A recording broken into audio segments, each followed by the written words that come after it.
2 महीने बाद बिहार में नीतीश की जगह तेजस्वी होंगे सीएम। महागठबंधन में जाकर फंस गए हैं नीतीश कुमार। ललन सिंह की रणनीति ने नीतीश कुमार को कहीं का नहीं छोड़ा। बीजेपी ने नीतीश से समझौता करने से किया इनकार।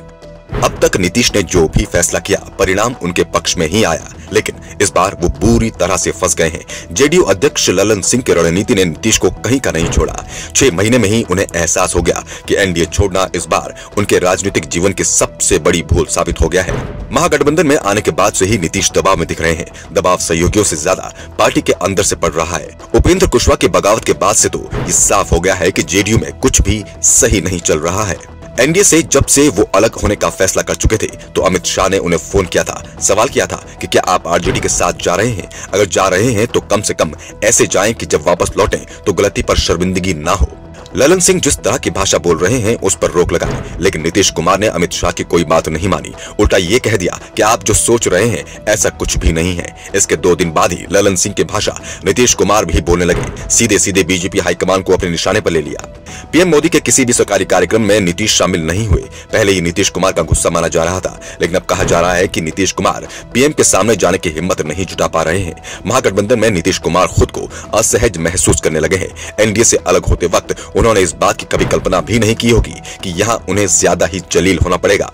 अपनी ही पार्टी के नेताओं द्वारा लगाए गए आरोपों का सीएम नीतीश को सामना करना पड़ रहा है। नीतीश कुमार भले ही ऐलान कर रहे हैं कि 2025 में वो तेजस्वी यादव को सत्ता सौंप देंगे, लेकिन नीतीश 2025 तक सीएम रह पाएंगे, इस पर सवाल उठने लगे हैं। जेडीयू के नेता ही अब मानने लगे हैं कि कब तक नीतीश सीएम है इसका कोई अंदाजा नहीं है। देर सवेर सत्ता तेजस्वी यादव पर ही जानी है।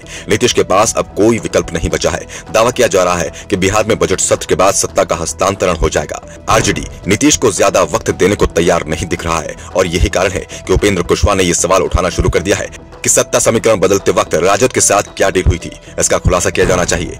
दावा किया जा रहा है कि नीतीश कुमार ने बीजेपी से एक बार फिर से चर्चा शुरू कर दी थी, लेकिन बीजेपी हाईकमान को अब नीतीश कुमार पर भरोसा नहीं रहा। इसलिए नीतीश से कोई ऐसी डील करने से बीजेपी ने इनकार कर दिया। बीजेपी नीतीश कुमार को अब मन मुताबिक डील देने को तैयार नहीं है। बीजेपी की ओर से इस बार कई शर्तें जेडीयू के सामने रख दी गई हैं, जिसमें नीतीश कुमार को किसी तरह की राहत मिलती नहीं दिख रही है। दरअसल इस बार नीतीश कुमार ललन सिंह के बनाए सियासी चक्रव्यूह में बुरी तरह से फंस कर रह गए हैं। अब ना तो वो आगे बढ़ पा रहे हैं और ना ही पीछे हट पा रहे हैं। हालत ये हो गई है कि अब तो जेडीयू के सियासी भविष्य पर सवाल खड़े होने लगे हैं। दूसरी ओर आरजेडी को भी अब नीतीश की स्थिति का एहसास हो चुका है। खासतौर पर बिहार में 3 विधानसभा सीटों के लिए उपचुनाव ने जेडीयू की हकीकत सभी के सामने खोलकर रख दी है। लालू और तेजस्वी को एहसास हो चुका है कि नीतीश कुमार के पास अब वोट नहीं बचा है। अगर वोट होता तो तीनों सीट महागठबंधन के हिस्से आनी थी, लेकिन 3 में से 2 सीट बीजेपी जीत ले गए। मोकामा की सीट मिली भी तो उसमें अनंत सिंह का सबसे बड़ा रोल था, क्योंकि अनंत सिंह तो मोकामा सीट निर्दलीय लड़कर भी जीत जाते थे।